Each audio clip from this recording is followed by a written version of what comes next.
Blanche-Neige et les 7 nains. Quand la mère de Blanche-Neige mourut, le roi son père dit d'un ton bourru: « Ah, quel ennui de perdre sa femme, il faut trouver une autre dame. » Pour un roi, il n'est jamais pratique de se procurer ce genre d'article. Il fit paraître une annonce dans les journaux. « Roi cherche reine », disait le texte en peu de mots. Des milliers de jeunes filles, il reçut la réponse, qui voulait être reine par petites annonces.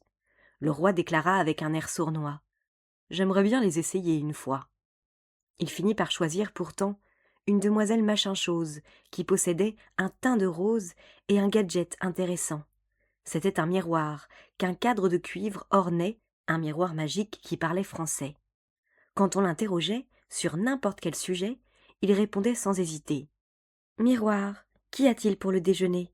Aujourd'hui c'est purée et beefsteak. » La nouvelle reine, très bête et vilaine, demandait au miroir chaque jour de la semaine: « Miroir, miroir, dis-moi un peu, qui est la plus belle à tes yeux ?»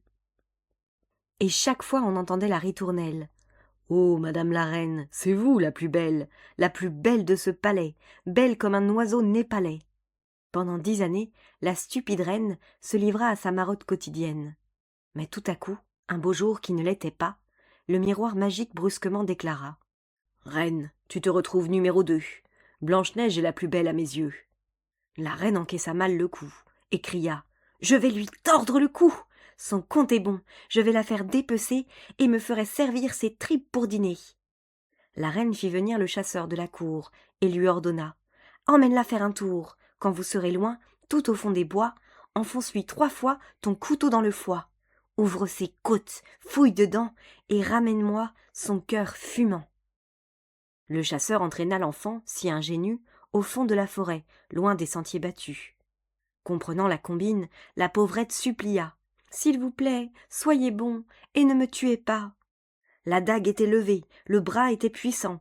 Elle supplia encore: « Mon cœur est innocent. » Du dur chasseur lui-même se ramollit le cœur, qui fondit à l'instar d'une vraie motte de beurre. Il murmura: « Allez, tire-toi, c'est bon. » Et Blanche-Neige lui dit: « Merci, siao mon bon. » Afin de se tirer d'affaire, le chasseur va voir la bouchère et lui achète, pour sauver sa peau, un joli beefsteak et un cœur de veau. « Reine, majesté, dit-il d'une voix forte, ça y est, cette petite saleté est bien morte. Comme vous me l'aviez demandé, voilà son cœur dans ce paquet. » La reine s'exclama: « Bravissimo!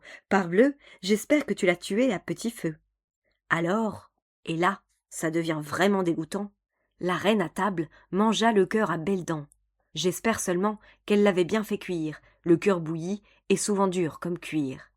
Et pendant que la reine se régalait, où Blanche-Neige était-elle donc passée ? Elle a fait du stop pour aller en ville. Quand on est mignonne, c'est toujours facile. Et s'est engagée comme jeune fille au père, cuisinière et bonne à tout faire, chez 7 curieux petits bonhommes, qui ne sont pas plus hauts que 3 pommes. Anciens jockeys, amateurs de chevaux, les 7 petits messieurs ont un très gros défaut. Ils vident leur bourse en jouant aux courses. Et quand ils n'ont pas misé sur le bon baudet, alors il n'y a pas de quoi dîner. Blanche-Neige à la fin leur dit: « Si vous continuez, nous allons tous être ruinés. Je connais un moyen pour nous tirer d'affaire. Attendez-moi, laissez-moi faire. » Le soir même, la jeune fille arrive en stop au palais, et sans être vue s'y faufile, profitant de l'obscurité. Le roi est dans son bureau, en train de compter l'argent des impôts. La reine est dans son boudoir, mangeant du miel sur du pain noir. Les laquais sont tous endormis. Blanche-Neige avance en catimini, traverse le grand vestibule, décroche le miroir et emmène le bidule.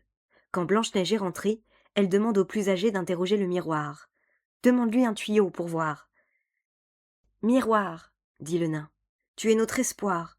Ne te moque pas de moi, s'il te plaît. Nous sommes tous fauchés comme les blés. Quel cheval remportera la course demain ? Au Grand Prix de Longchamp gagnera haut la main. » Et le miroir répond instantanément: « Rantanplan, c'est le nom du gagnant. »« Merci, miroir, disent les nains émerveillés.